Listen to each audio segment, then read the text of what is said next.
Hey everybody, we're all the Lions UK, Matt and Ash waiting on Ant to arrive, and we have Gary from Bucs UK with us as well. We're just having a quick chat before we go and hit the record button on the audio show.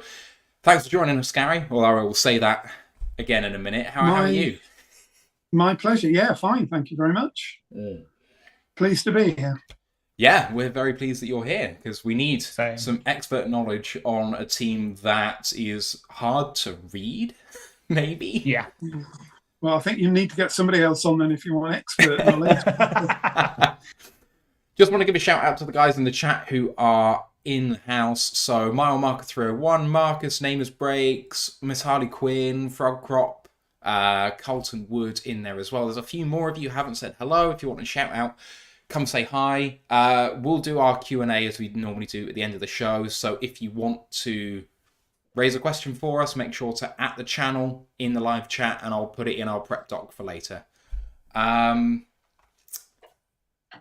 don't think there's anything else, Ash. Is there anything in the prep doc that you think that we've missed out? Let me just get it back up. Not that I Loads of saw. Grandizer.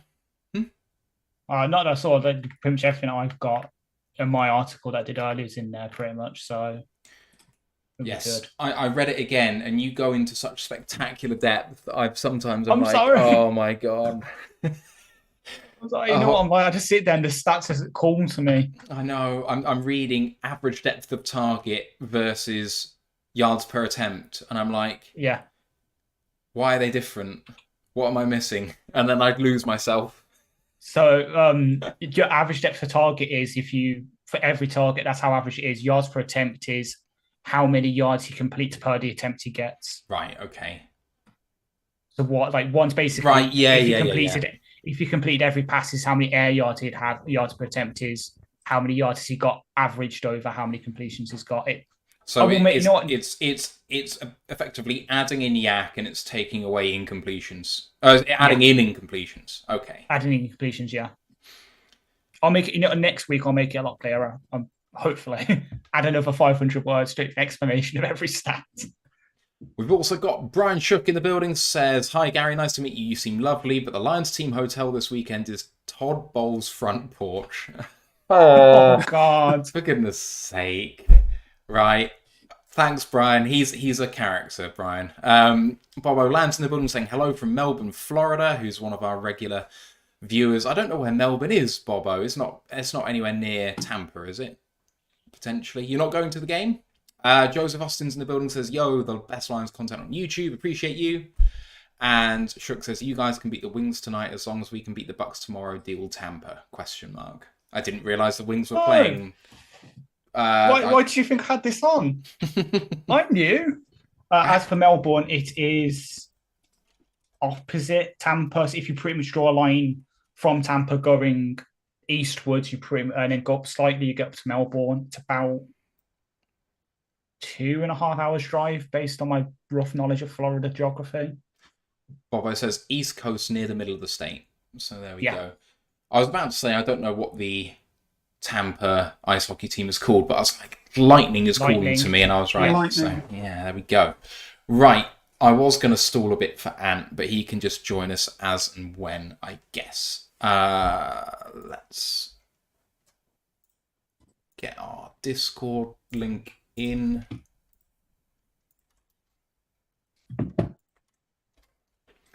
Okay, ready to go? Yep. Where's the bloody record button gone? Here we go.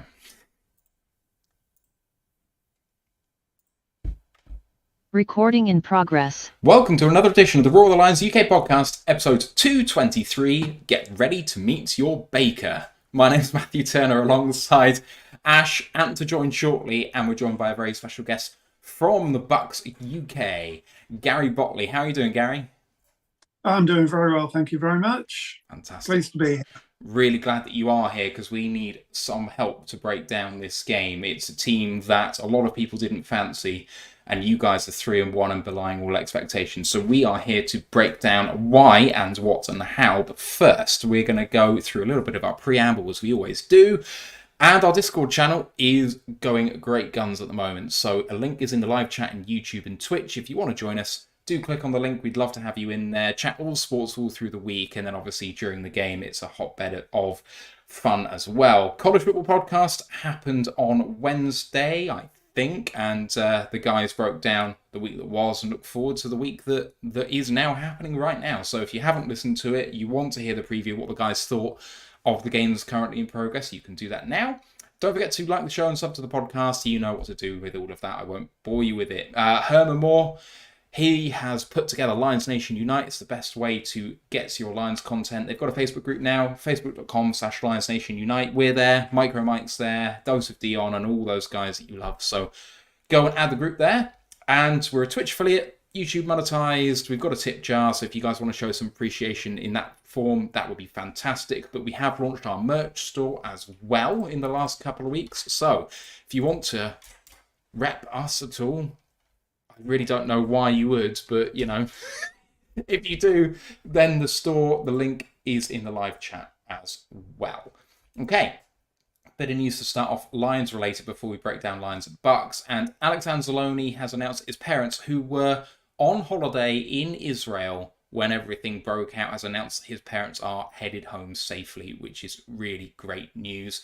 And the second round defensive end, Josh Pascal, from last year, he has returned to training, and his 21-day window has been started. So he must be activated in the next 3 weeks, or he'll be shut down for the season.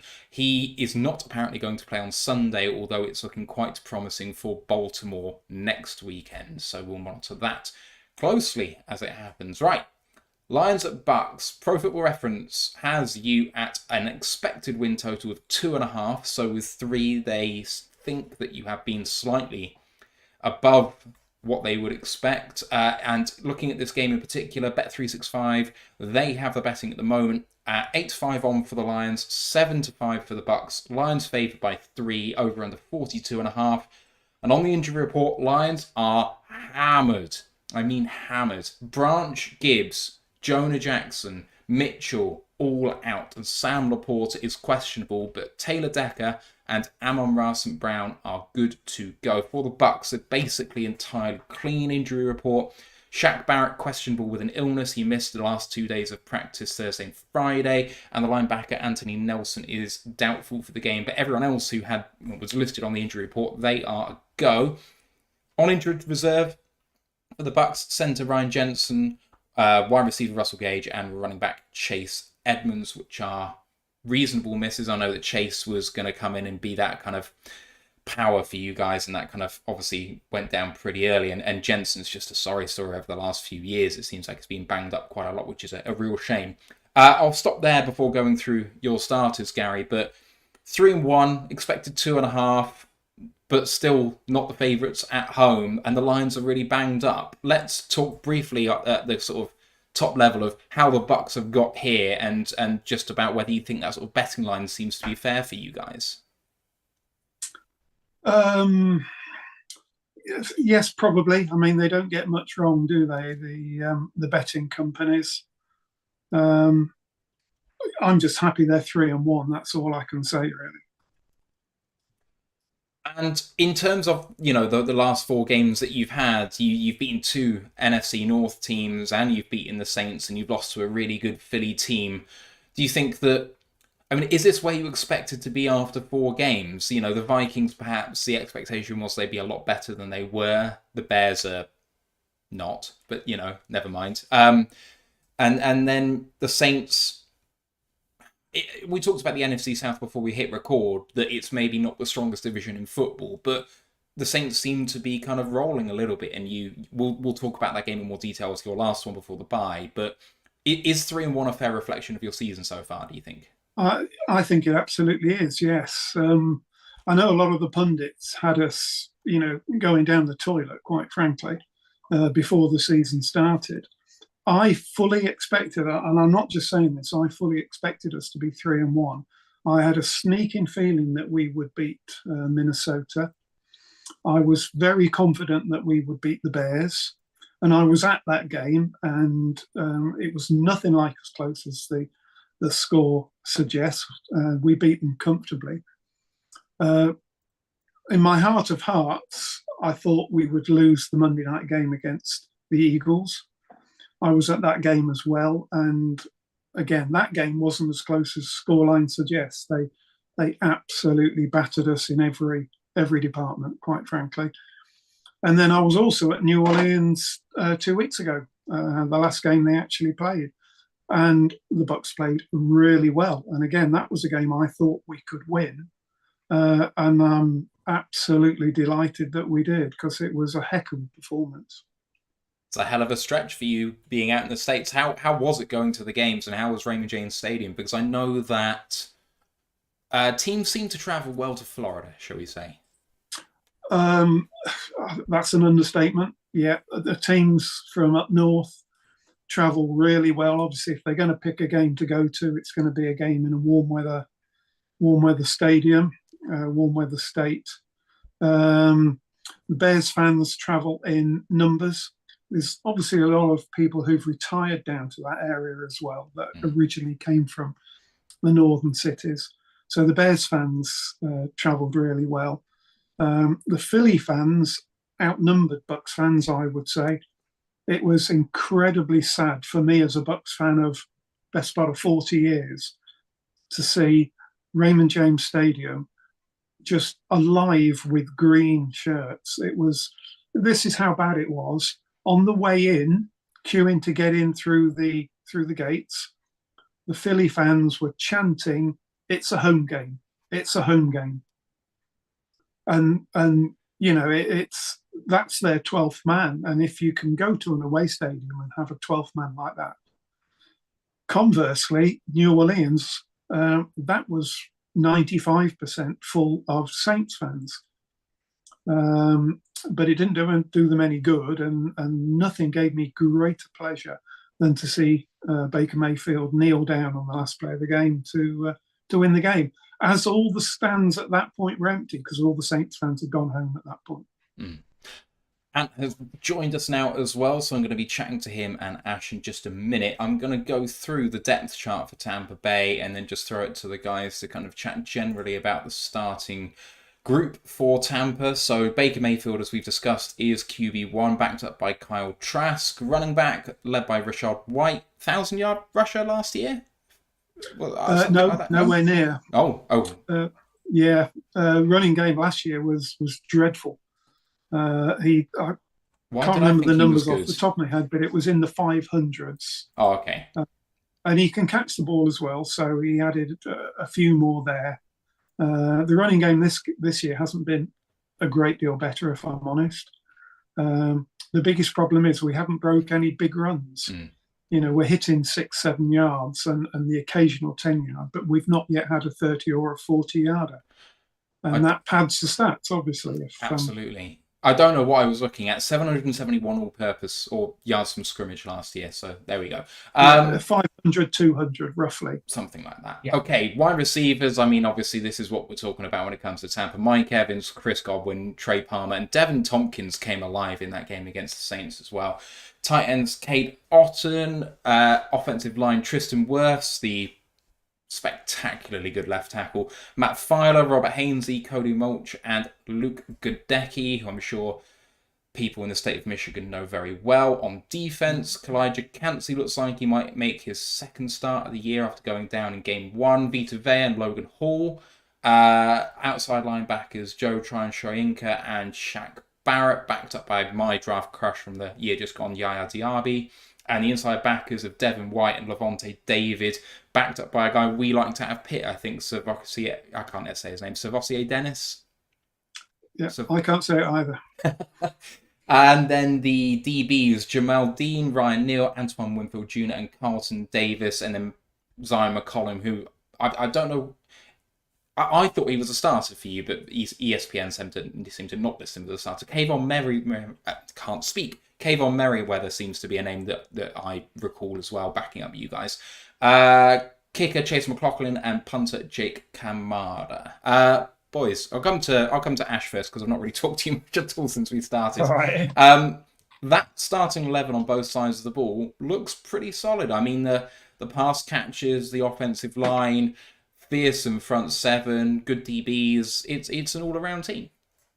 It really is, and obviously I'm half glad that my draft cushion from this year, Elijah Cantz, is finally making his proper debut after, as you say, only taking 11 snaps against the Vikings, and he could offer us some problems, I think, especially with Jonah being out for this game. That's probably a matchup I'm going to be looking at, is sort of those DTs against our guards. But yeah, the Tampa are they are an all-round good team. And yeah, I remember saying in the season preview that they do have the chance to perform better than people were expecting, and it's come true. Like, people are having you in like the sort of Drake May sweepstakes for the like second, third overall pick, and here you are, top of your division. It's the only match this week that has two teams with only one loss, and also two teams at the top of their division. So it's going to be a cracker of a game for me and Matt to watch tomorrow night. And what do you make of, at a high level, this starting 11 on both sides of the ball? Because, and maybe we'll leave the Baker conversation till a moment later, but it's a pretty good all-round side, no? I mean, the defense is good, but I think your offense is a few really good individuals peppered around some decent guys, but the defense is really good. I'll give it that. But the offense, you know how much I love their guys there. I want one of them here really badly, but we're not going to get him now. But you've got some really good receivers. The offensive lines, outside of Wirfs, you've got no one who's amazing. You've got one good guy there, but you've got to take into account. No, we'll talk about this later. But yeah, the defense is good, the first 11, but the offense, some good individuals with it for me. What do you think, Gary? Just on a high level, and we'll break down the individual sides of the ball in just a minute. But is this fundamentally a good team, do you think? Yeah, no doubt. I mean, 3-1 tells you. I mean, isn't every football team a team of individuals? The key is getting them to play as a team. It starts up front, and the O-line is playing an awful lot better than they've been given credit for. You've picked up on Tristan Wirfs. The guy is just phenomenal. There's no other word to describe it. He was the best right tackle in football last year and the year before. He's the best left tackle this year, in my opinion. The defence is, the philosophy very much is bend but don't break. So I think their policy is field goals and not touchdowns. If they can do that, then they win most games.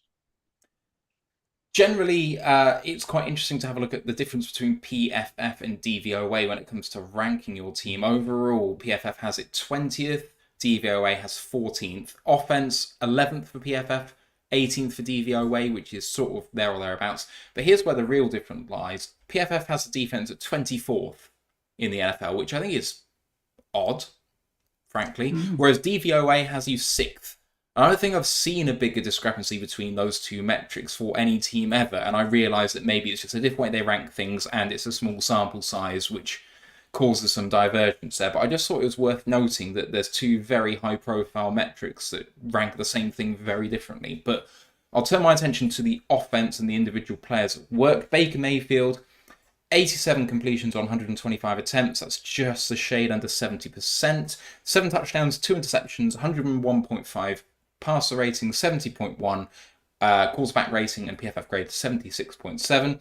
Lead back, as we mentioned, Rashad White, 62 carries for 206 yards. There's 3.3 yards per carry and a touchdown, PFF grade of 71. Mike Evans and Chris Godwin, obviously the wide receivers. Evans, 20 of 31 for 337 and 3 touchdowns. Godwin, 21 of 30, so very similar numbers, but 255 for Godwin. PFF grade is 78.8 for him, 79 for Evans. So they're really, matching each other stride for stride. Other good grades on the team, Tristan Wirfs, we've mentioned him, 83 grades so far. And the other tackles, Luke Gadecki, 70. But not so great grades. Cade Otton, 49.1, the tight end. And then both guards, Cody Mulch, 47.1, Matt Filer, 55.3. And looking at the efficiency of this offense, and in fact, I'll stop there. So efficiency on the offense, third down, one of the best teams in football. 27 of 57 is 47.4%, which is 6th. On fourth down, they've barely gone for it. 2 of 2, 100%. First on fourth down, but sample size. But in the red zone, 6 touchdowns on 12 trips is 50%, which is 20th in the NFL. So try not to get you in third and short, because it looks like you're going to be pretty comfortable there, Gary. Anything that comes out and surprises you there? Obviously, Ant mentioned about it being individuals on the offense, but Evans and Godwin are fantastic individuals to have in that receiving core. Yeah, they are just incredible players. There's no doubt about it. There isn't a team in the league that wouldn't have either of them. He's also my favourite player. I've got the shirt there signed by him. He's a fantastic human being as well. He does an awful lot in the community. The team is a completely different team when he's in it, and he's been banged up, but for him the bye week came at the right time because it looks like he's going to play. He went out during the Saints game with a hamstring, but it looks like he's going to play. So as I say, the bye week came at the right time. Godwin is now 100%. He wasn't at the start of last season because of the ACL that he did the back end of the season before. They're as good a receiving tandem as you've got in the league, I think. And you mentioned about a particular player that you really wanted here, and it looked like there was a bit of buzz nationally that Mike Evans, in his final year of his contract, might have been on his way out, and you were all aboard that train. Just speak about the individuals on this offense a little bit, because he is a special player. He seems to carry an injury for about 5 years and still somehow suits up every game and just produces at a fantastic rate. He's like our own Herman, isn't he? Herman was one of the best receivers in the NFL year in, year out, 1,000-yard seasons, and didn't get the credit for it because it wasn't a flashy name. He didn't have the massive years. It didn't have the star-studded name on the star-studded team. You were just a guy who consistently makes plays, who consistently produces on some really good Bucs teams and on some not so good Bucs teams. He's just been one of the best receivers year on, year out for a decade now, and you just know what you're going to get with him. So it is absolutely so dangerous there. And then when you pair him with a wide receiver too, like Godwin, who's been great for years now, it's like they're so difficult. You can't just focus on one of them. You've got to focus a lot of resources for them, and then that opens up other players on their offense. The tight ends are going to get looks. The running backs at the back will get looks as well. So yeah, just very underrated. Technically as great as you'll get, and just they always find a way to beat you no matter what you do. So just guys like that are really special. Ash, it's been a resurgence for Baker, who obviously kind of was a bit of a journeyman last year, ended up on 3 different teams before failing to deliver the Lions a playoff appearance in the final game of the season for the Rams, and so whether forever will be hated here. But he really has kind of come alive this season. And what have you made of him so far? Because it seems like he's playing as mistake-free football as he's capable of, really. So I think his resurgence comes in like twofold for me. So the first is having that experience of going from being on a bad Browns team who trade for and the player we shall not name, to go into a Panthers team who were looking for him to be the saving hero in their quarterback room, it not working out there, and then go into LA where it's a bit better of a scheme. He's got some players to throw out, but he's been thrown in at deep end, having to sort of carry their season, and as you say, just failing at the end, losing to Seattle, which cost us. And then coming to Tampa, where he can sort of rehabilitate himself. He's got the start again, despite how some takes coming out of training camp with some of the videos of him and Kyle Trask not being exactly accurate, but shows that that's what training camp's for. You get all the mistakes out of your system, and he's hit the ground running because of this system he's come into with the offensive coordinator bringing the sort of Seattle offense, which works quite quarterback friendly. We've seen it take Geno from being a journeyman, thrown to the wayside. Nobody wrote him back to being a borderline MVP candidate last season, taking Seattle from a team who was supposed to be picking top 5 with their own pick to the top playoffs. Top one, yeah. They were favourites for the number 1 pick in pre-season. It's exactly him bringing that system over to Tampa to a sort of similar team, as I said earlier, in the looks for top 5 pick, the Drake and May sweepstakes, to now 3-1. Such a QB friendly system that relies a lot on play action, using the short game well, and then when the deep shots open up for Evans and for Godwin, hitting them, and it's pretty much worked for him. Like the only play, both his interceptions this season have come from hitting Chris Godwin deep, from what I believe. So it's not exactly his kind of fault. It's just him taking a deep shot, and the defense has made a good play. So it's quite good to sort of see him have a similar career resurgence to Geno Smith in that system. And then Goff with us, we obviously got the similar sort of quarterback discarded by the wayside by a team and comes to a new place who wasn't seen as the best and sort of was able to rebuild his career. So it's really good for the former first overall pick. Just wanted to give some thanks to Jeff Hurley, who's given us a $10 super sticker in the YouTube channel. Thank you, Jeff. You're easily the biggest supporter of the show, and we appreciate you very, very much. Hope you had fun at the game last week with your dad, I think. You sent a picture through, I'm pretty sure. And also, thanks for buying the cap from the merch store. Appreciate you very, very much. Gary, Baker, I think you talked about him on your preview show, and if you want to get more chat on this game, go and check out Bucs UK's preview of the show, which I think was about 4 or 5 days ago. It's on Spotify. I'm sure it's wherever you can get podcasts. Video podcasts on Spotify, by the way. Baker has gone from, being a sort of... He looked so comfortable in Cleveland, and he was, live by the sword, die by the sword kind of guy, but when it was hot, it was really good, and he was always really injured, but seemed to kind of be a strong man through it all. Thrown in the deep ends last year, and then this year's kind of picked up where he left off, and maybe a bit more from his sort of best Cleveland form. Yeah, absolutely. When he went to Cleveland 5 years ago, 6 years ago, whenever it was, to me, he came across as being a bit cocky. But, he could back it up. The problem he had was he went to Cleveland. And we all know what a train wreck of an organisation that is. How many head coaches did he have? How many offensive coordinators? How many systems did he go to? They binned him. He went to Carolina with a dead man walking as coach. Then he went to the Rams, played fantastically well for the Rams, as you know. They wanted to keep him, but only as a backup. And he wanted to start. And you're right, the quarterback-friendly system that we now have with our new offensive coordinator, it suits him down to the ground. He's been brilliant. He's been particularly brilliant on third down. And the other good thing I like about him, he's certainly matured as a person. And he's being seen around town a lot. He's doing all the right things in the community. He's going to baseball games. He's going to ice hockey games. There was a premiere of a film about Rondy Barber.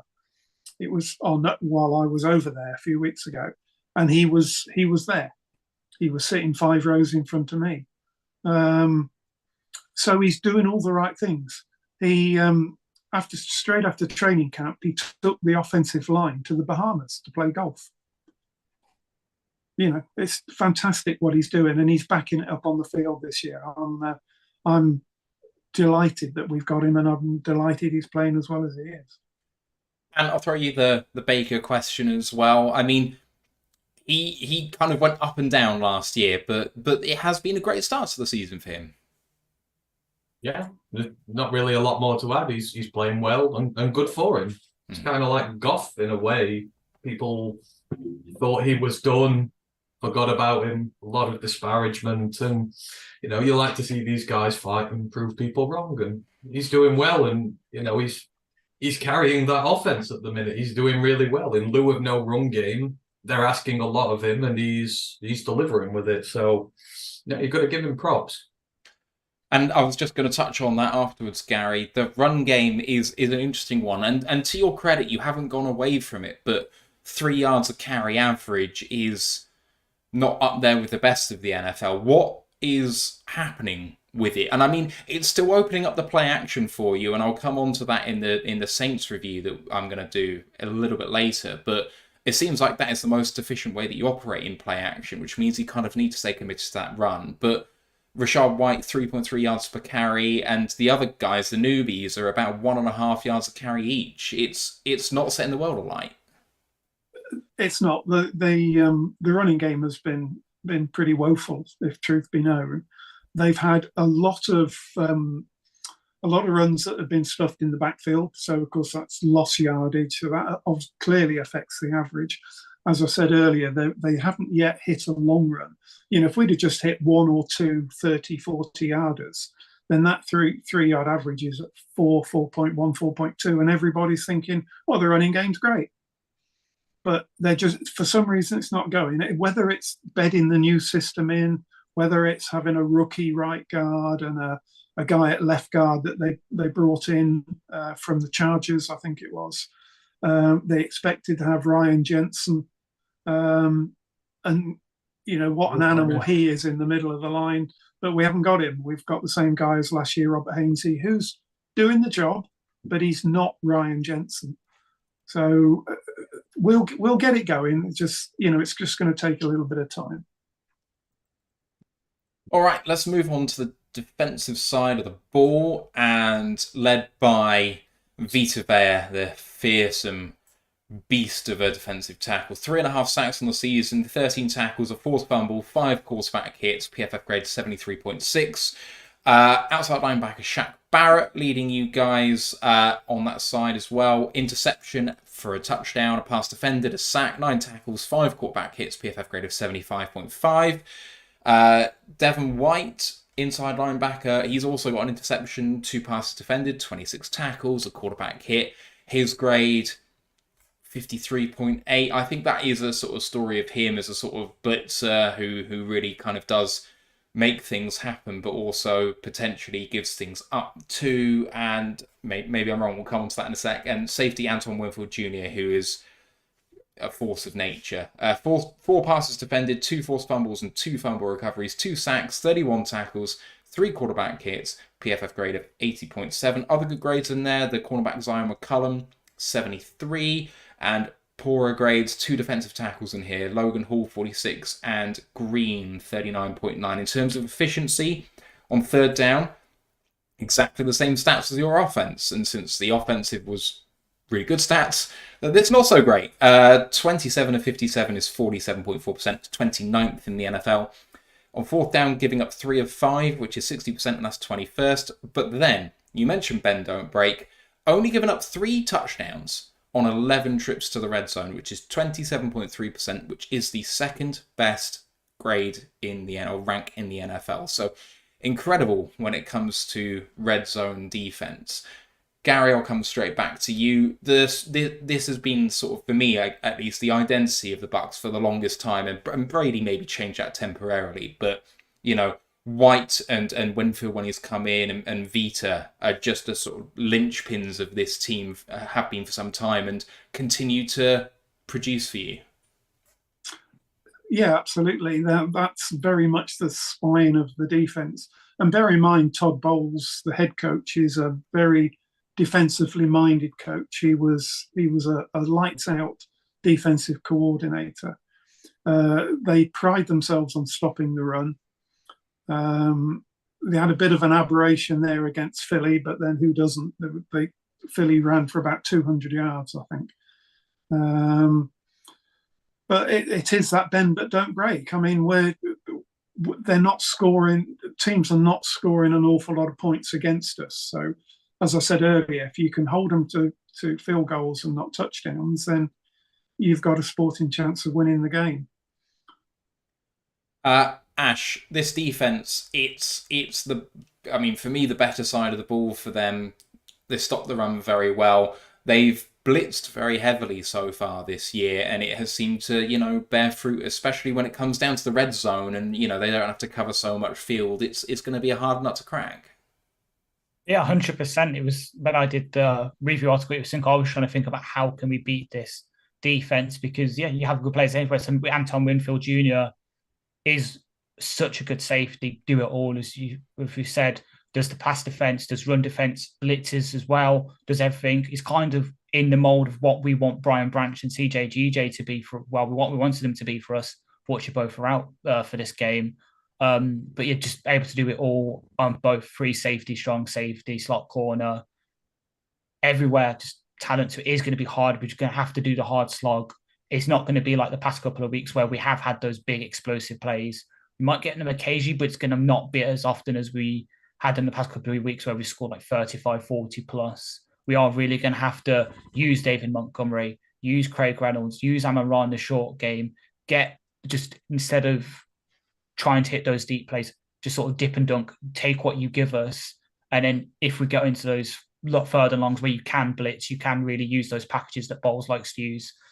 Keep a back in, keep a tight end in, and hopefully you have to probably rely on you guys have to catch from Amon-Ra, from Khalif to get it, because you guys can absolutely shut down, as has been pointed out, in those further longs and in the red zone, because Bowles is just a really good defensive coordinator. Perhaps had a hard stick of it when he was a head coach in New York with the Jets, wasn't it?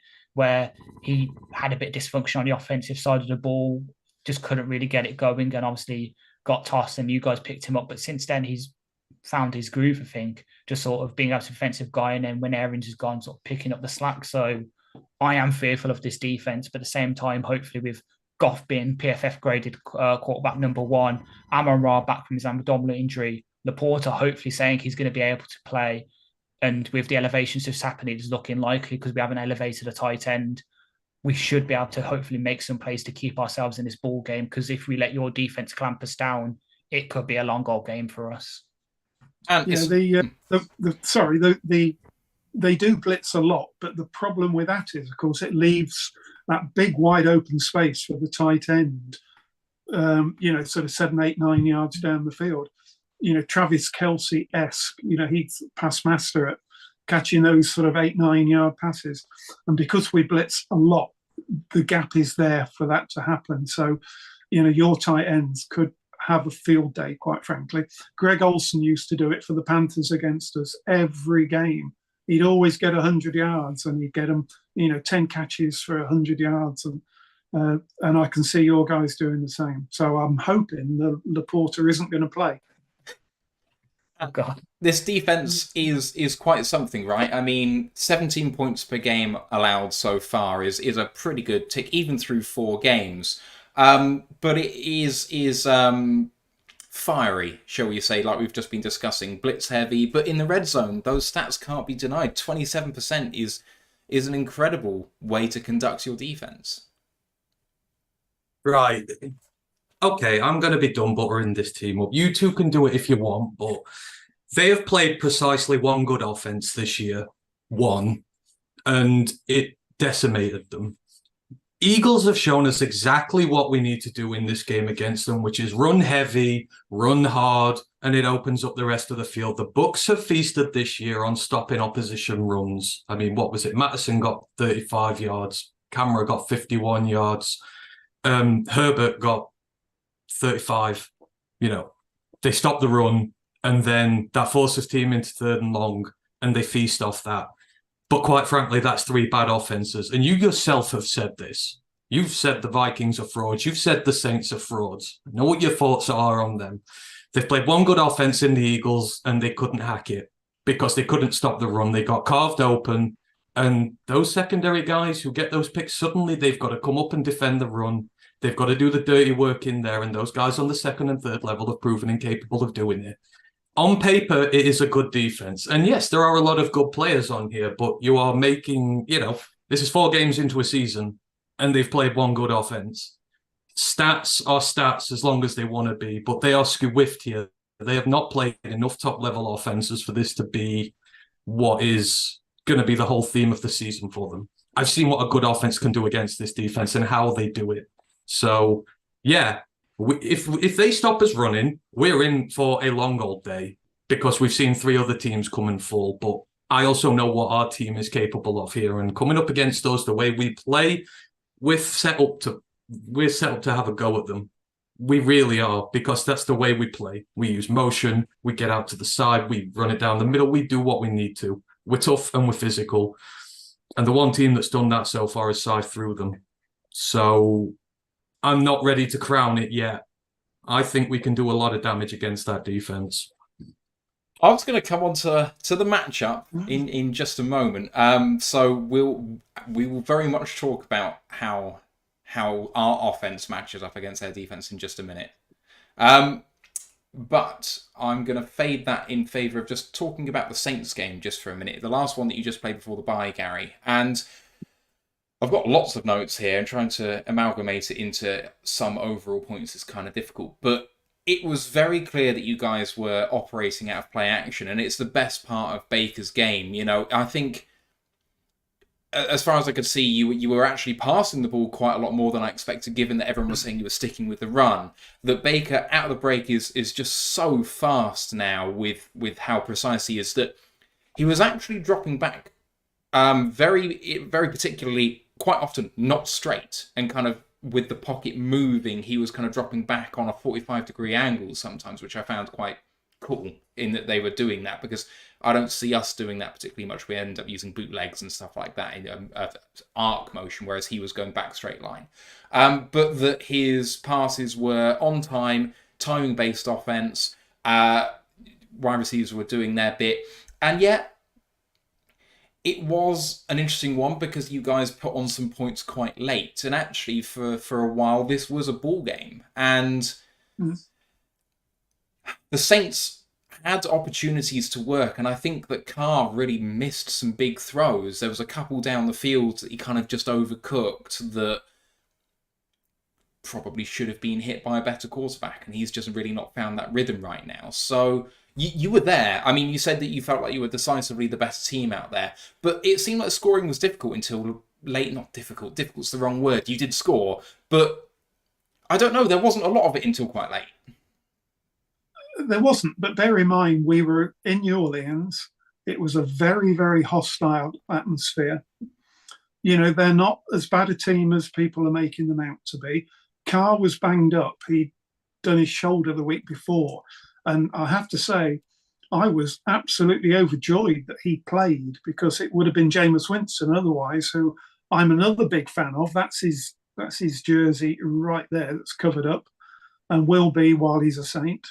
You know, he had a point to prove against us. If he'd have started the game, I think we would have had our hands full more than we did.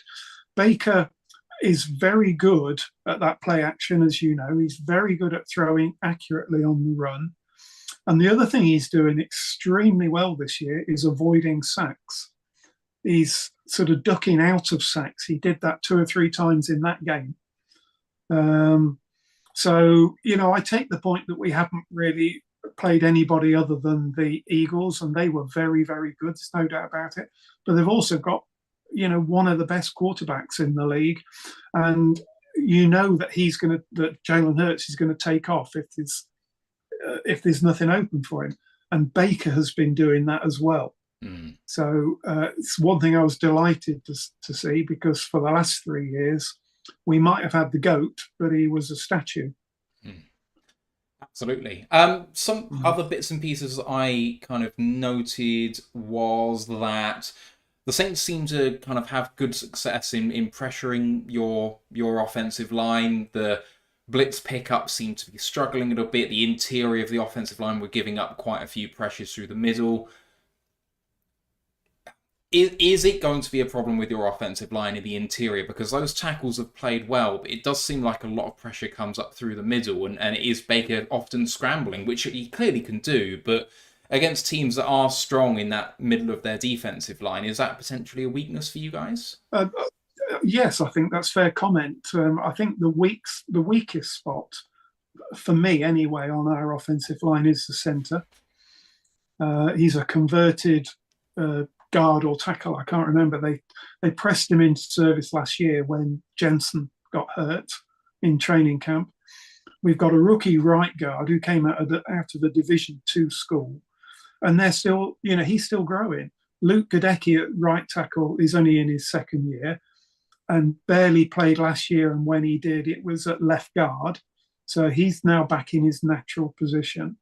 But I think you're right. If any pressure is probably going to come up the middle, and I feel the weak spot is the centre. He's a converted tackle. I remember he coming out of Notre Dame last He's year. Notre Dame, yeah. He's a third-round pick, I think. Yeah. Tompkins was really interesting as well, because I hadn't heard much about him until this game, and then he had a massive catcher move at the end of the first half. I've said end of the first, and I'm not really sure which one it was.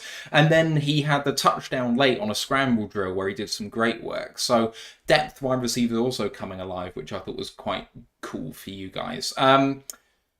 You seemed your defense really backed you up by getting a couple of turnovers on the Saints side of the field, putting you straight in the red zone a couple of times. And I felt that I didn't want to say it gave you cheap points, because offensively you converted from that spot, and that's really good.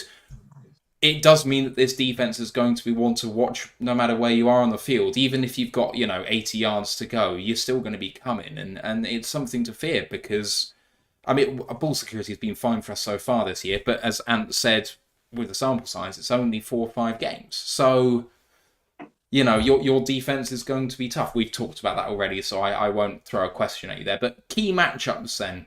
And we've talked about your wide receivers.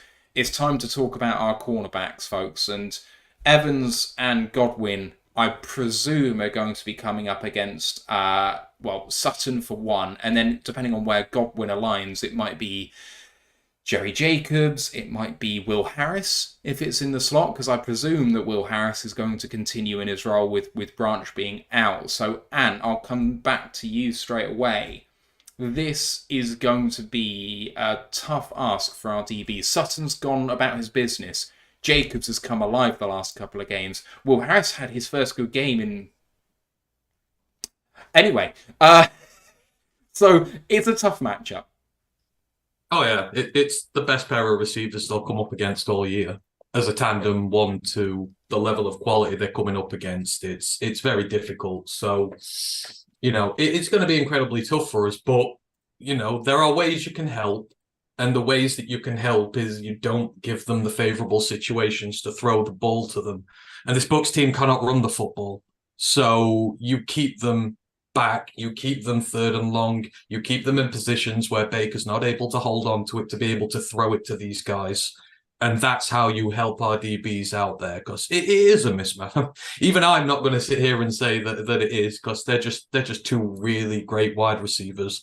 They love using the tight ends there as well. Otten is underrated as hell for what he does. So you've got to negate the threat by making Baker have to hold on to it just a second or two more, because they're in a longer sitch. So it's difficult for us. But, our DBs, they're up for it. Jerry's on a hot run of form at the moment. Cameron's had a good year low-key. He is a cornerback 1. So they can hold up long enough if the D-line can do their work. But yeah, it's certainly one of the things that can hurt us this weekend.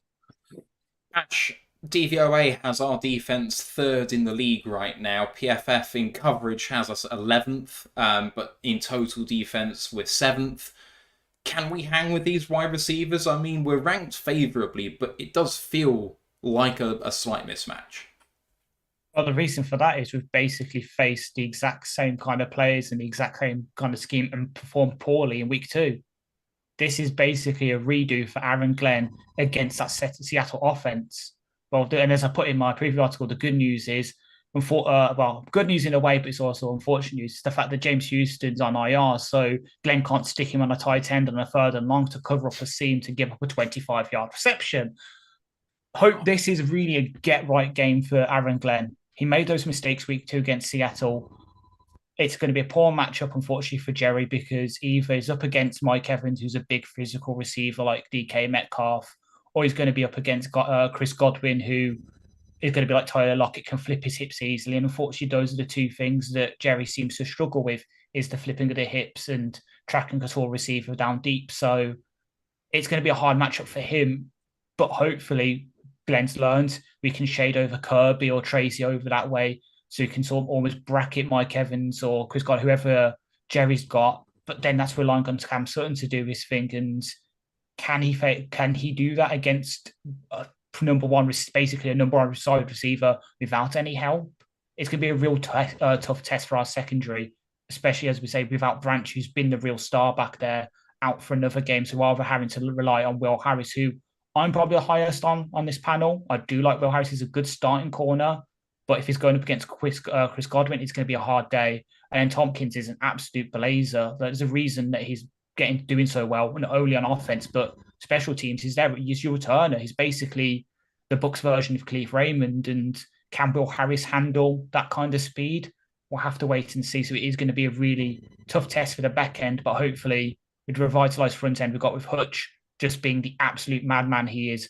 Aleem having 2 career games the past couple of weeks and having a favourable matchup against the interior offensive line.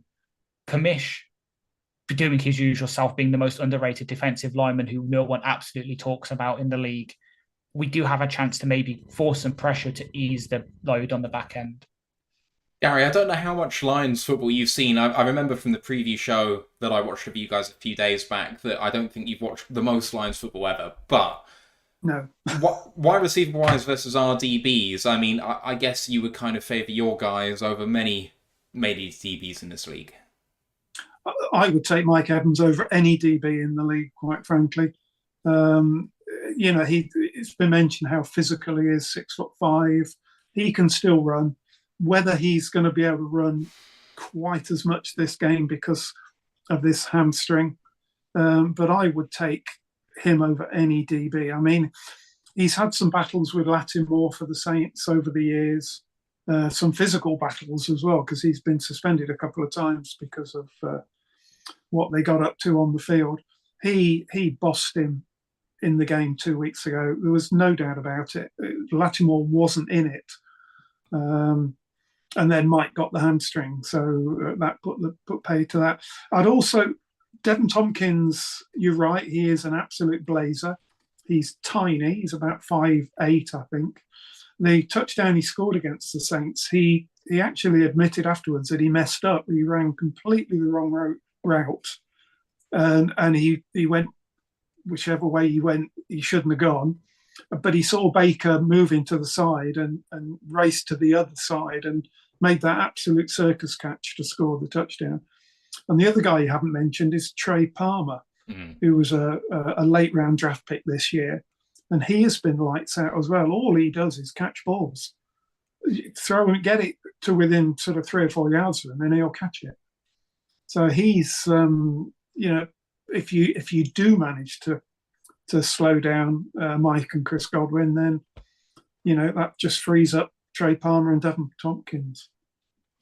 Moving on to one thing for the Lions on offense, the run game against Vare and Hall and Cansey, depending on what his snap count is going to be. If it's not Cansey fully, then it might be Mike Green coming in there. So a bit of rotation in there potentially. Lions obviously, fellas, identify through their run game, and you're talking about the third-ranked offense in the NFL per PFF. Montgomery has been a revelation since he came in here, and I'll come back to Ash now. Our run game is legit. I don't think there's any doubt about that now. However, Jonah Jackson being out is interesting given this line, but we don't know what Cansey's going to do against the run, and we know what Vare's going to do, but Hall is an unknown quantity somewhat still, and he's been up and down. What do you think our run game can do in this one?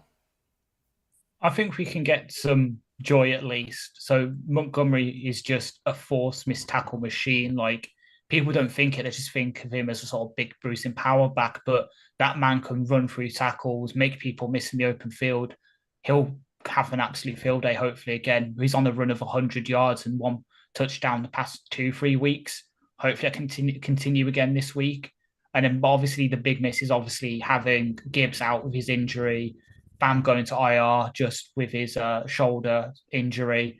So we have to rely on Craig Reynolds and Divine Sigbo, who've just called up from the practice squad. So we'll have a bit of a downgrade and sort of the backups. The guys will probably get 5-10 carries in this game. So we might have to make the most of what we can with Montgomery without riding him too heavily like we did against Green Bay. Like, giving him 30 plus carries in loads of games is just going to wear him down. So when it comes to December, January, where we're hopefully playing real meaningful football for division, for the playoffs, we're not, but sort of without him crocked. So we're going to have to sort of really mix up this run game. But that's the good thing about us is we do have a varied run attack. We can run inside zone, outside zone, counter, Zorro, whatever run play you can think of.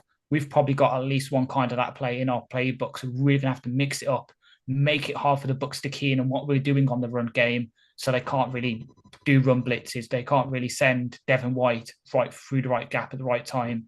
We're really going to have to really mix it up with our personnel and our schemes, because otherwise it'll be too easy for the Bucs to figure out, and then they might shut that down, and then we're forced to pass it on their decent pass defense. And Montgomery's setting all sorts of records in terms of touchdowns with a new team, 6 through 4 games on the ground right now. And Vaitai looks like he's going to slot in at left guard in place of Jonah Jackson. Do you think that's going to hurt our run game, or do you expect success on this side? We've played without Taylor Decker and ran the ball. We've played without Vaitai and ran the ball. What people seem to forget is it doesn't matter if our starters are not in there. Hank sets this team up to run the ball. They are incredibly well drilled. We talked about the last game about just the offensive execution was completely perfect in all aspects of it because they're blocking properly. It doesn't matter who's in there. We've got 4 of our 5 guys starting this week on the line. There's one guy coming in. I mean, even Hal, you would call the 5th. He's out of position, yeah, but you're still 5 starters in there. We've got our lead running back in there. Of course we can run the ball on them. We've got an offensive line just as good as what Philly have. Like, you know, they're probably the best. We're not that far behind. We have the weapons. We have everything we need to be able to do this. So it's not going to hurt. We can run the ball here, and we can have plenty of success. Gary, how do you see this? Because it looks like the Tampa Bay defensive identity is about stopping the run, and ours is very much about running the ball on offense. So this is potentially the key matchup. Yeah, without a doubt. As I said earlier, Todd Bowles, his defense is all about stopping the run. But I have to say, your running game really worries me because, you know, you've just outlined it. And you had somebody last year, didn't you? Was it Williams? Jamal Williams with the Saints. Yeah, he seemed to be scoring every week. So your run game really does worry me. I mean, we know that the running game's only as good as the O-line, and you've got a pretty good O-line, so you're going to have a pretty good running game. Vita Vea is the key to our run game. I mean, the guy is just huge. Can't tell you how big he is. So, you know, I hope you run at him because you're not going to get any change out of him. But, you know, you've got the Logan Halls of this world who's done nothing so far. Joe Tryon-Shawinka, who hasn't done anything so far. Mike Green is a rookie anyway, and he only played because Campsey's been hurt. And nobody knows what he's going to do because, as you said earlier in the show, he's had 11 snaps this season, and that was it for his. He did his calf, but hopefully he'll be back, and we'll see what he's made of. Ash, you were the resident Campsey fan in the draft process. Remind me if I'm wrong, or tell me if I'm wrong. Fantastic pass rusher, quick feet, undersized, Aaron Donald comparisons, which seemed quite unfair to me. Wasn't asked to play the run seemingly at Pittsburgh. Yeah. So wasn't asked to play the run. So saying he can't defend the run is probably disingenuous, but perhaps hasn't shown that he can either. Yeah. So with the Pitt scheme against the run, at least with him at D tackle, he was sort of not asked to do run fits per se. He was just sort of allowed to freelance with that because Campsey's elite trait, which is the reason I loved him and I was advocating for him at 18 for us potentially, is that he's got that elite first step where at times it just looks like he teleports past the guard, past the center, whoever he's lined up against. So when it's against the run, if he gets that quick first step and he's past the guard, he can get the tackles for loss on running backs. But if he is caught up and he does have to do the sort of traditional D-tackle guard interplay where he has to do the hand fights and that, he will be like overpowered because he's 290 soaking wet. He is very undersized. So if he has put on some functional strength, which he might have done, considering he's having to rehab from the calf, he'll probably be in the weight room. We'll probably have to put on a few more pounds, a bit more strength. But for us, with Vito, who's an absolute mauler, Graham Glasgow, who's one of the highest rated guards in the league right now, subbing in for Vito the past couple of weeks with the injury, and then Frank Ragnar, who's an elite top 2, top 3, arguably number 1 centre in the league, considering he's playing without basically on one foot because he's got an inoperable toe injury that basically gives him excruciating pain every day. We should be able to hold County down. For me, it is really Vita Vea is the big one, as Gary's quite pointedly pointed out. He's the big guy you have to look out for, quite literally the big guy. And I'm going to come back to you now. We've identified the Bucs interior, the offensive line, as potentially a weakness to exploit. And, coming into this season without a game played, you might have said that this is a bit of a push, potentially, in this interior, the defensive line for the Lions. And yet, from what we've done so far this season, Buggs and McNeil have been playing absolutely lights out. McNeil has maybe started to fulfill exactly what we thought was possible from him. So do you think that this can be sort of potential realised in this game? Because if we're going to win the game on the defensive side of the ball, it looks like that's where we're going to need to do it. Well, I mean, I think across most of that line, you carry an advantage there. I mean, the guys in the interior are playing really well at the minute, as you've said, but the guys on the edge are really starting to benefit from it as well. You're getting a lot more one-on-ones there, and you're looking at the right-hand side of the Bucs line, not just the interior. Godeke's, it's his second year, and I've seen plenty of his tape before, and you're putting Hutch on him, he's going to have a very long day there. Mouch is also a bit spotty when it comes to that. And they're not running the ball. The run blocking's not that good. So if you can put them under pressure, I think you're going to make them break, because our defensive line is hot right now. There's pressure coming from absolutely everywhere. So if you're going to collapse the interior, you can get to the edge as well. I think that entire right-hand side is going to be in a lot of bother for them, because I think our team is that good. And I think that D-line is that good. So I see mismatches all over there. I do. And that's been our calling card this year.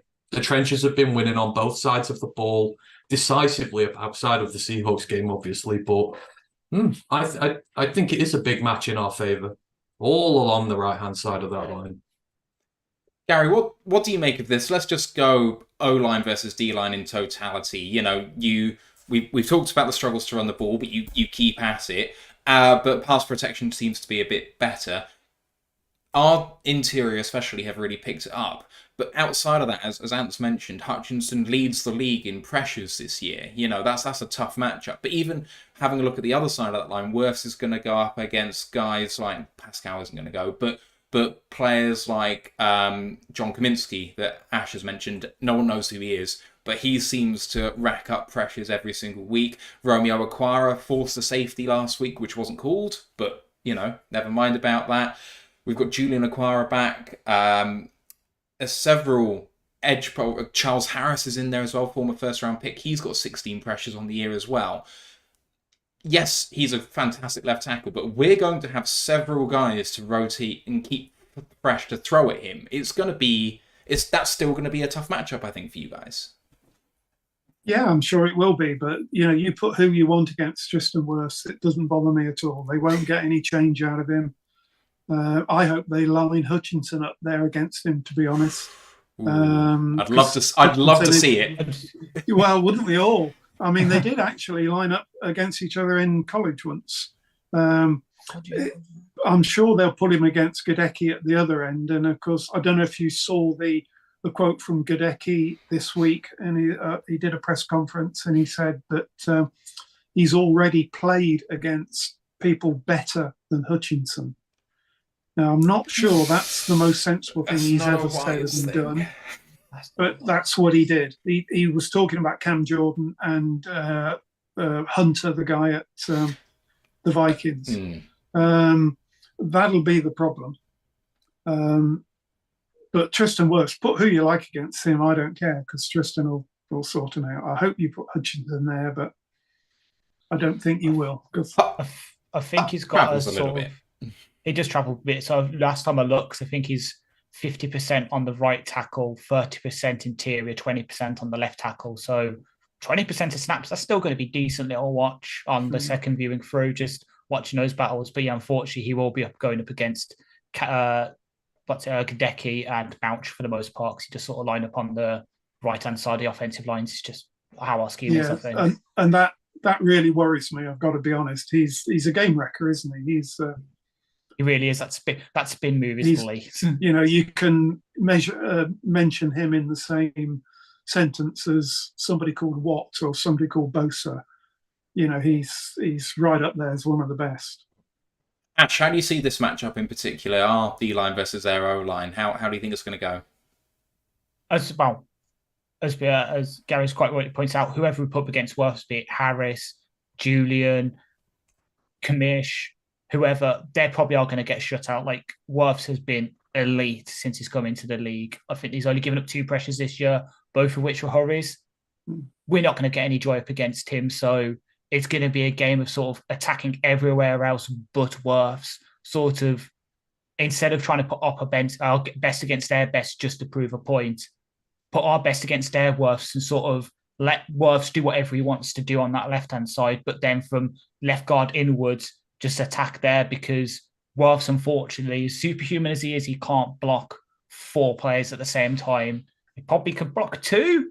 I could probably see him taking Julian out the play and then someone else quite easily with how good he is, but that'll still leave Aleem with a 1-1, Hutch with a 1-1, Benito, Bugs, Kamish, whoever we lined up on the interior opposite the left guard, a 1-1. We're going to have some joy on the other side, so it's just going to be a matter of almost allowing Worths to do Worths thing, earn his elite PFF grade, give up 1 pressure, if that, and then it's just going to be a case of just focus on the rest of the offensive line, because if we start trying to work our way into beating Worths to prove a point for Hutch and for ourselves, it's not going to end well for us.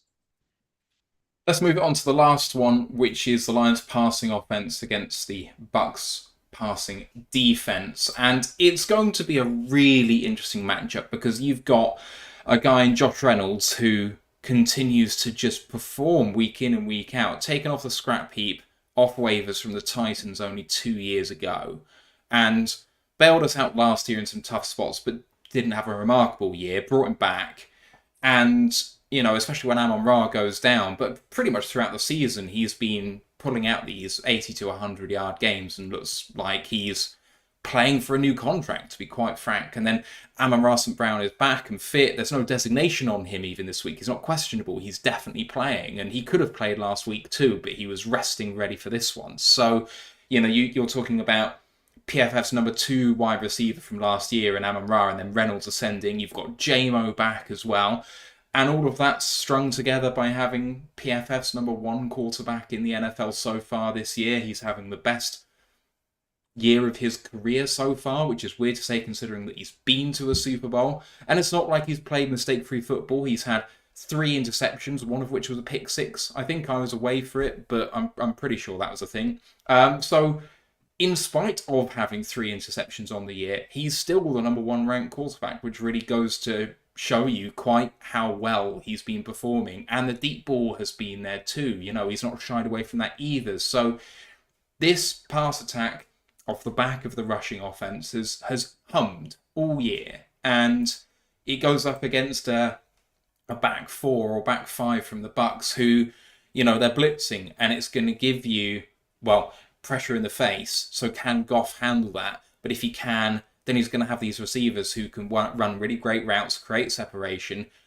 And then yet you've got players like Zion McCollum and Winfield Jr. in particular, who I've noticed this year, but you know, throughout the last couple of years in the form of Winfield, who really can make plays by themselves when they're left on an island. So it's an interesting matchup, because I've not really spoken too much about my opinions on things, but I'll lead off on this just by saying I really think that this is advantage Lions. I'm heavily in favour of what we can do with this, and I think it's the way that the defensive line and the defensive scheme of Tampa play that lends me to thinking, you know what, Goff hasn't panicked under pressure, and that's been thrown at him this year, and he's just stood in and taken it. He's had some big hits, he's absorbed them like an absolute champ, delivering on time to these guys. JMO's the wild card too that could really set things alight. But for me, I got to think that we're going to not torch them is maybe not the right way to put it, but have significant success here. Going to come to Ant now. How do you see the Lions passing offense doing on Sunday?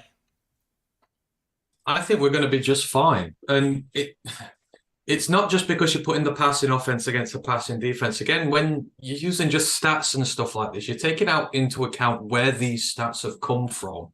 People talk about this passing defense. It's got a lot of picks. It's been great. Why? Because teams have been chasing in games against teams have not been able to run the football on this team. Teams are panicking. They're having to play from behind. They're taking risks. That's where these picks come from. That's where the great passing defense comes from. And yes, there are great players back there, but I trust our run game. I trust our offensive plan. I trust the execution of this team to put us into situations where we can pick them off, where we don't have to take the risks that the likes of the Bears did, where we don't have to take the risks of the likes of what the Saints did. And they're vulnerable. Kirk put 350 down on them. And, it's if you've got the playmakers and you've got the play caller and you've got the scheme, you're able to take advantage of it. So I believe it's advantage us as well, but not just on a simple pass offense versus pass defense. It's what our offense is going to do and the positions it's going to put our pass offense in, which is going to give us the advantage here. And that, I fully believe that. Gary, I was listening to you guys 4 or 5 days ago, and you were talking about Goff as this guy that's kind of turned it around in his career, which for all to see, and this play now has kind of extended out for maybe the best part of the last 2 seasons. So how do you think that your passing defense is going to stand up to this? Because like Ant said, you have had lots of passes defended, lots of interceptions so far this year. It's really been the catalyst for you guys. So how does this match up?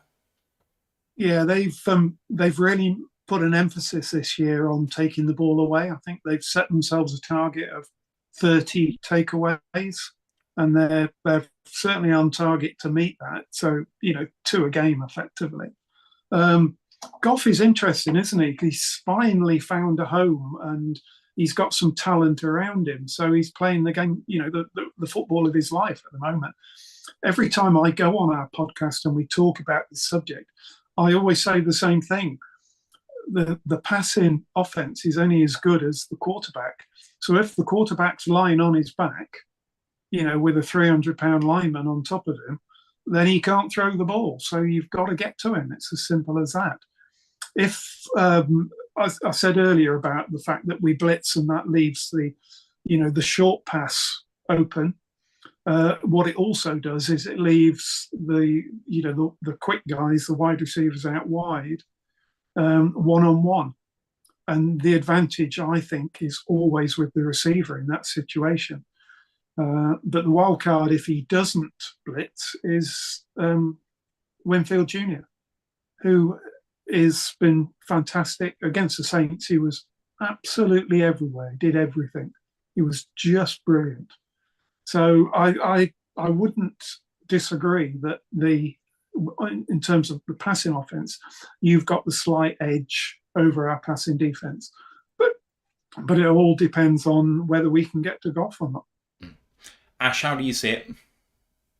So I'm kind of in between everyone here. So for example, Winfield, I'm trying to stay away from him as much as I can on the deep pass whenever we can, unless he's blitzing, unless he's covering the slot, which will be an interesting matchup if you guys do use him a bit more in the slot, as you have done the past couple of years. Because someone asked a question on Twitch about his snap count. He has played like 160-ish snaps at free safety, but only like 25-30 in the slot. So if you guys move him down to cover Amon-Ra, which personally would be a great matchup to watch, just watch one really good young slot corner versus one of the best slot receivers in the league. That'd be a great matchup to watch. But on the outside, Zion McCullum, I know he's been grading high, but he's been kind of the third man in the rotation. I know that Carlton Davis is down here, has only played 2 games, but he's been decent when he's been playing. The weak spot is unfortunately Jamal Dean, who has been not so good in coverage. I know PFF have him sub 40 coverage grade. So he might be the guy we really target on the outside. He might be the guy we sort of line Josh Reynolds up against because, as Matt quite mentioned earlier, he's been on fire this season. Every single one of his catches has either gone for a first down or a touchdown. That's how good he's been. I think the only player who's had more catches that's not gone for less than a first down or touchdown is Debo in San Francisco with 22. I think Josh is on 18. So that's a guy who's absolutely on form, and it's because of that connection with Goff. So we mentioned earlier, played in Tennessee. Those were the only 4 games he's played in the pros without Jared Goff throwing to him. They just have that chemistry on point. You can see it with the trust that Goff has, because Goff has absolutely slung it in some deep, tight windows towards Josh Reynolds, and it's paid off. So you've got him on one side. You've got Khalif Raymond, who I'm surprised Matt didn't mention, because Matt is one of the biggest Khalif Raymond fans in the league. This is an elite separator. PFF have him sort of in the home zone of separation against man versus zone.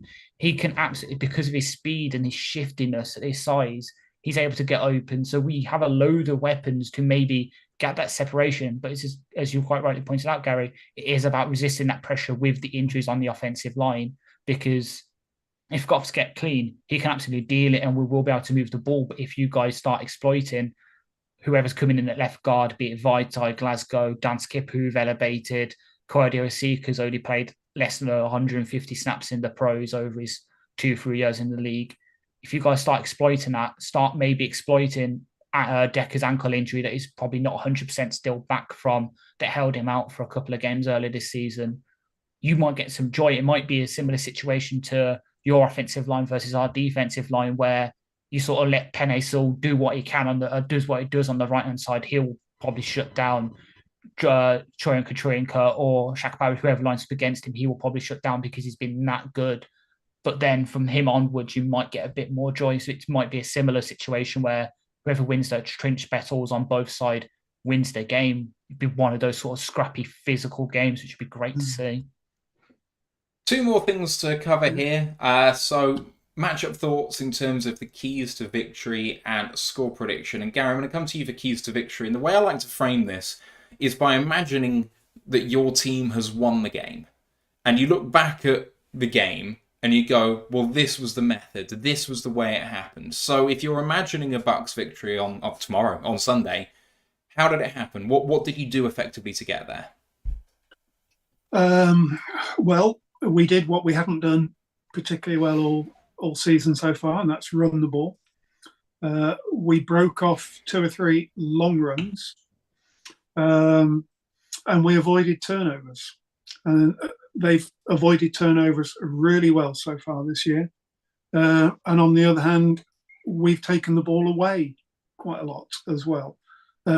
Baker's only thrown 2 interceptions. There's probably been a fumble, but I can't recall I can't recall one. But we've taken the ball away, I think 7 or 8 times. So we're getting up there. In terms of the takeaways, you mentioned Carlton Davis earlier on. He's really good at defending the pass, but he doesn't get interceptions, which is the knock on him. Jamel Dean has been really banged up. He got hurt in the Philly game and didn't play in the Saints games, which is why Zion McCullum has been in so much. One name we haven't mentioned, we have a guy called Dee Delaney who's played a lot because Dean has been injured, and he has played really well also. He's coming on. He's tied with McCullum with 2 interceptions. So, yeah, keep an eye open for him as well. All right. Ash, keys to victory. The Lions have won the game. What did they do to do it?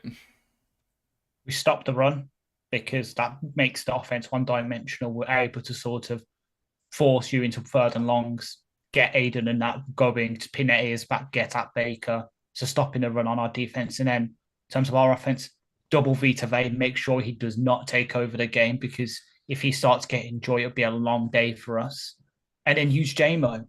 So we saw last week, he doesn't have to be just a guy you chuck long, deep balls to get him on screens and that. He blocks really well, and he'll be a great decoy. So I know you guys have got Christian Eisen, the UDFA slot corner. He's good, gives up a lot of catches, but limits the yak. Something that would be fun to see with Amon Ra, who's really good at the yak. But with JMO on the outside, you can sort of force you guys to sort of shake coverage his way, because he is a big threat. If you don't cover him properly, he can burn you deep. Just look at his first pass in the NFL, where he absolutely burned Vikings corner and safety for a massive touchdown. But if you do that, that open up Josh Reynolds for more catches, open Leaf up, might help him. Marvin Jones might get more than 2 catches, but like it'll really open things up. For me, it's stopping the run on defense, and for us on offense, doubling Vita Vea and using JMO right to get opportunities for other people. And how do you see this game if the Lions win it? What have they got to prioritise? Wreck them in the trenches. It's really that easy. They can't run the football, but that itself is not enough, because they've shown that Baker can throw it enough to still win them games. You know, if your offense doesn't put up the points, they will stop you from doing it. So it's not just enough to stop the run. You've got to go hunt him down as well and really just put the wheels on it. And then for us, do exactly what the Eagles did. Run it through them and take them out of their favourable situations, which make their playmakers so good. And then it becomes a very average defence who you can put points up on. And their offence is not going to score enough points. You know, they've gone past 26 points once this year. We've not gone past it twice in 5 occasions. Like, we can put up points and they'll not be able to keep up. So you just dominate the trenches, and I fully expect us to win this.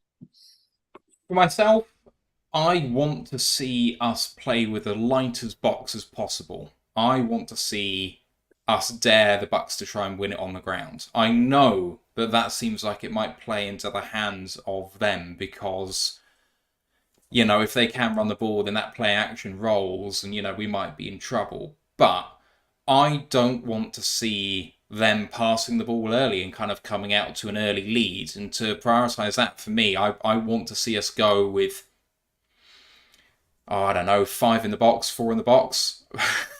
And just pull everyone out into coverage and just say, you're not getting it to Evans and you're not getting it to Godwin and you're not getting it to the rest of your guys. Try and run it at us. Go on, I dare you. Because I believe in how good this team has been in run defense this year with only 4 or 5 guys. So dare him to do it and say, you know what, we don't believe that you're not going to pass the ball. Because the way that Baker's getting people is that they know that Tampa's committed to the run.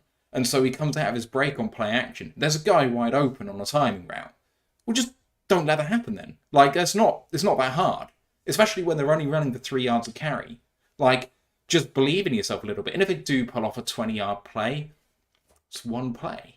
Like, you're going to be okay. Don't worry about it. But what is going to kill you is these chunk plays through the air to some terrific wide receivers. So do that on defense. You're going to get pressures. Ali McNeil's going to be huge in this game, and Hutchinson as well. So you're going to have your opportunities on the defensive line no matter what you're doing. I also think I would love to see Worse actually be put in a bit of a quandary. Okay, we're comfortable on a one-on-one for him that he's going to be okay. But let's see him have Hutchinson when he's lined up on that side against him, along with having Derek Barnes coming on a blitz outside, and put him in a quandary of, do I let Hutchinson come inside against the left guard, or am I going to take him and let Barnes be a free rusher? Because if you put him in a tough spot, sometimes even the best just have a bad play here or there. We've seen it with Sewell in the past where he just gives one up because the opposition just ran a really good play. It happens to their best of players, but if you don't challenge them, then running off left tackles is just going to be something that they should be able to do okay. So put them in a tough spot on that side. I don't have to say anything about offense. The offense is not going to be a problem for us. Goff is in the form of his life. Even when he has an interception, he bounces back fantastically, and Montgomery's going to get yards. So that's the only place for me where we can lose the game, is by imploding on defense. So those are my keys. Gary, I want to ask you about your score prediction for tomorrow, please. Okay, well, you're not going to expect me to say anything other than the Bucs are going to win. On our podcast last week, the other guys were going for a real shootout, sort of both teams in the 30s. I don't think that. I think it will be both teams in the sort of 20s. games always they're always close, aren't they? There's always only ever 3 points or so in it. So I'm going to go Bucs 27-24. What do you make it? 38-20 to the Lions. Yikes. Ooh, Ash. I sincerely hope not. 27-14 to the Lions. Yeah, I'm having a hard time not feeling pretty confident about us. I mean, we covered the Panthers spread as well. Like, people forget that was a 10-point spread, and we comfortably did that. And, garbage time points for Carolina. But yeah, we could have beaten them by 25-30 if we'd carried on the way we were. Not to say that the Panthers and Tampa are anywhere near close, but you know what I'm saying here. I said the offense isn't a problem, and I really believe that. 38-25, Lions. Don't think we'll quite stretch it out to 3 scores, but I can't not feel like we're a top 5 side in the NFL. I think we're there, and the national media seems to agree with that, which, relying on that's not exactly the best way to success or happiness, but it's the first time since I've been a fan, which is 15 years, that we've been up there. So I'm going to run away with it until I see otherwise. Gary, I want to come to you and just talk about Bucs UK. One of the things that we like to do here, especially around draft time, but all the way through the season, is to bring on someone, especially from the UK if we can do it, to expose our American fans to the great podcasting that we do over on this side of the pond. And our draft coverage kind of tries to bring on someone from every team. And we've had Graham, who I'm sure you know quite well, who's been on with us. I know very well, yeah. Yeah, he's been on with us the last few seasons. So talk to us about Bucs UK. You mentioned that the COO of the Buccaneers supports you guys very, very well. And obviously you went out and saw 3 games too. So just talk to us a little bit about what you guys do. Well, do you know about the history of the Bucs UK? Has Graham run you through that? I'm sure he's mentioned it, but maybe not on a game preview show. I think we've only ever done draft with him. So talk to us about it. Okay. Well, the Bucs UK started, believe it or not, in 1984. I joined in 86. There was 7 members when it started. We've got about 500 now. We haven't done as many podcasts as you. We've just tipped over 100. I think we're on 103, 104, something like that. But you have to bear in mind, very like the Lions, the Bucs themselves over the years have not been very good. We gained a lot of members when we gained a certain quarterback in 2020. I'm guessing that's the guy whose name you don't mention. But as a club, we're expanding. We've got a great website now. One thing we started a couple of years ago was watch parties. So there should have been a watch party for this game, in fact, in Bristol, but in London. Of course, this is the throwback game for the Bucs. It's the creamsicle, as they call it. Orange to a normal person, but because they flexed the game to 9:30, we had to change the watch party. Otherwise, there would have been a whole pile of us down in London watching that. It's just a great community. The team support us. We run some fantastic competitions with fantastic prizes, lots of autograph stuff. We have a rule, if you like, that if you get tickets through the club and go to a game, you have to bring something back for a club prize. So we've got a room full of T-shirts and polo shirts and stuff like that to give us prizes. It's just a fantastic community. And the one thing, of course, it does, as your club does, is it brings us all together. And isn't it fantastic that we can come onto something like this, talk so knowledgeably about the game, and the game we love? It's the greatest team sport in the world, and we can talk about it. And if we met in a pub, we all we do is talk football. I know how you feel. And with the Bucs UK, we do it, but we talk Bucs football, obviously. And the Bucs have been so bad that the original still got one original member from 1984. Would you believe? So we've like you, we've been through an awful lot of thin. We've had some thick in the last few years, but I'm delighted that your team is on the up. I really am. I love to see the way that the NFL sort of does that, doesn't it? I know San Francisco are good now, but they went through a phase of being good and then bad. Now they're good again. The Patriots were good for so long, and now I'm very pleased to say are absolutely hopeless.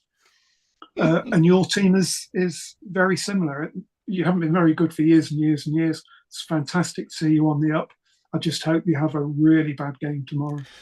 I appreciate that. I know exactly where you're coming from. We've had a couple of questions come in, but I'm going to take them off the recorded pod. So I'm going to close out here, and then we'll just do a very, very quick Q&A. Next episode is the live reaction show tomorrow. Depends when I get back from London for watching the Baltimore game, but we are going to get that live at some point. So come and watch with me and Ash on the call with our alternative coverage. Review shows on Monday, so come and check that out too. And then the Ravens preview will be back to normal podcasting, so that'll be on the Thursday. College podcast will, of course, come after today's action, which I know is in progress, and Ant and Ash have been celebrating every touchdown as that happens through this show, in fact. Don't forget to follow us on our socials on ROTL UK, on YouTube, Twitch, Facebook, Instagram, Twitter, and TikTok, where Ash has been doing some great work cutting up some of the live reaction shows, so you can have a look at some of the moments of the game that were. And otherwise, the articles from Ash and myself on ROTLUK.com. Come and check it out, because it's some really good stuff. For myself, for Ant and Ash, thank you, Gary, for coming on. You've been fantastic. For you guys watching, good luck, Lions. Good luck, Bucs. Let's have a great game. Let's go, Lions, one pride. Recording stopped. Right, one or two questions from Grandizer. Just to say, Gary just wants to understand a bit more you as a Buccaneers fan. So how did you become a fan of the Bucs, and who's your favourite player, one, on both sides of the ball? How did I become? I've been a fan of the sport since the mid-70s, believe it or not.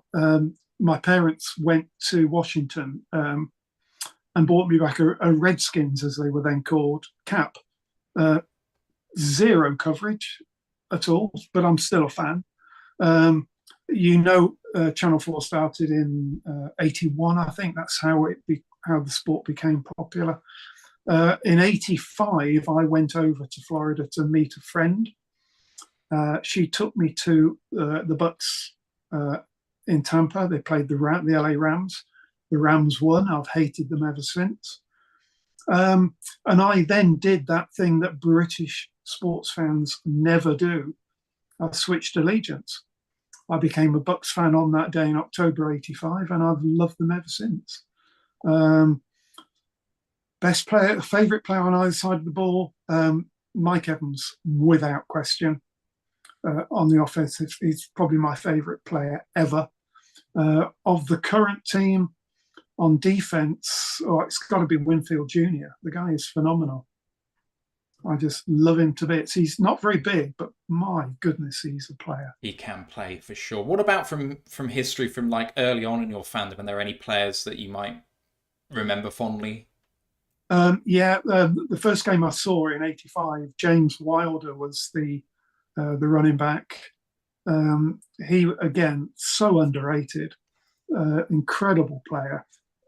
That was in the days when, running backs, you had one running back and they did absolutely everything. They didn't come off the field on offense. He was, a 1,000-yarder. In fact, he got over 2,000 yards from scrimmage one year, which is still the team record. On defense, you can't go any further than Warren Sapp and Derek Brooks. And in fact, that quartet, with the Hall of Fame quartet, if you put Rondé Barber and John Lynch in there as well, I think Derek Brooks would be my favourite, just because he played the game the way I would like to play it if I was capable of playing it. Makes sense. Fellas, any questions for Gary before we sign off? No, All we've good. covered a lot. So sorry, Ant. We have. I just hope it's a really good game. I hope the Bucs win, but I hope it's a really good game as well. I have a sneaking feeling it might be.